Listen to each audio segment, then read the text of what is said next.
Hinimok ni Pangulong Ferdinand R. Marcos Jr. ang mga lokal na opisyal na isiwalat ang mga nalaman sa posibleng irregularidad sa flood control projects. Ayon sa Pangulo, malaki ang kanilang papel sa transparency at accountability sa mga pambansang proyekto sa mga probinsya. Si Kenneth Pasyente sa detalye. Ang pera ng sambayanan ay pera ng bayan, hindi sa pansariling interes. Iyan ang binigyang diin ni Pangulong Ferdinand R. Marcos Jr. sa harap ng mga bagong halal na opisyal ng League of Provinces of the Philippines o LPP. Sa harap pa rin yan ang mga kontrobersiya ng flood control projects na nauna nang pinatutukan ng Pangulo. Binigyang diin niya na malaki ang papel ng mga gobernador para matiyak ang transparency at accountability, lalo na sa mga pambansang proyekto na ibinababa sa mga probinsya.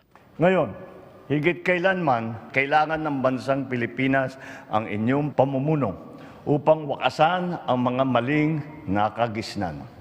Nagsimula pa lang ang laban at mahaba pa ang ating tatahakin.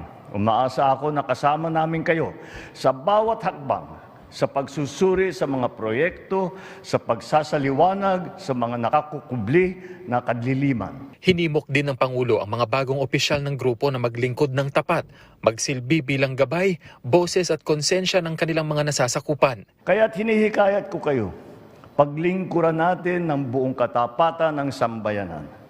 Tiyakin natin nasa wasto ang mga proyekto na ipinapatupad ng pambansang pamahalaan at ng lalawigan. At isiwalat natin kung may makikitang taliwas. Mga kapwang likod bayan, naririto tayo dahil pinagkakatiwalaan tayo ng taong bayan. Huwag po natin silang bibiguin. Hinikayat din ng Pangulo ang mga opisyal na ipatupad ang mga proyekto ng gobyerno gaya ng zero balance billing. Kabilang sa mga nahalal ay sina Governor Reynaldo Tamayo Jr. na re-elected bilang National President, Quirino Governor Daquila Cua na na-re-elect bilang National Chairman at Executive Vice President naman si Pampanga Governor Lilia Pineda. Kabilang sa mga pangunahing adhikain ng LPP sa susunod na 3 taon bilang pagsuporta sa prioridad ng agenda ni Pangulong Marcos Jr. ay ang pagsusulong ng konsultasyon kasama ang mga LGU sa pagpapatupad ng mga proyekto ng pamahalaang nasyonal upang matiyak ang accountability, transparency at pagiging makatarungan. Kenneth Pasyente para sa Pambansang TV sa Bagong Pilipinas.